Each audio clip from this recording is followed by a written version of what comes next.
Why does it matter to you?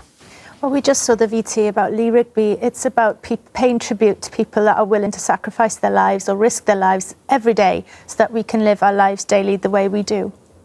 And keeping that flame alight, 97 years on, gets tougher by the year. It does, it does and it doesn't. I think the terrible casualties that we've seen coming back from Iraq and Afghanistan have brought back to the fore the importance of remembrance in the eyes of the British public. So, in fact, no, I think the values that we celebrate at the Cenotaph are eternal values, not just values of 100 years ago.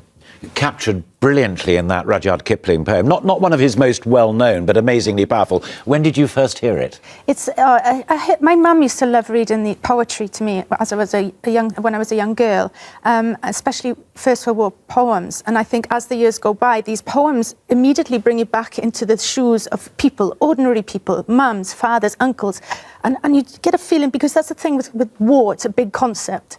It's a family thing. You lose family members. And this one is exactly that. Rudyard Kipling, sadly, pulled strings in order to get his very short-sighted son to fight.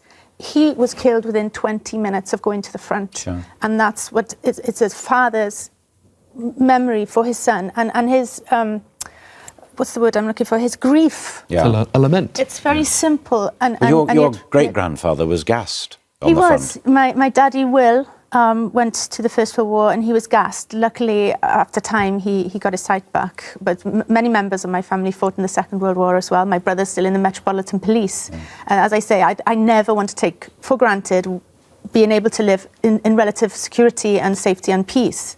And that's why it's important to me to be associated with the Western Front Association and to pay tribute on days like this. And remember that today is Armistice Day. We celebrate the end of war, finding things in common with people, trying to not go into another war. Yes. Do you think, I said 97 years at the beginning of this, that in 3 years' time that's a centenary? Will a time ever come when we can say history is now done?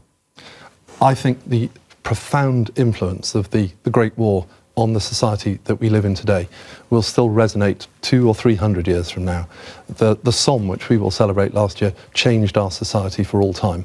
And I think those resonances will continue. And certainly the Western Front Association will be making sure that once we get past 1918, 2018, that memory does live on.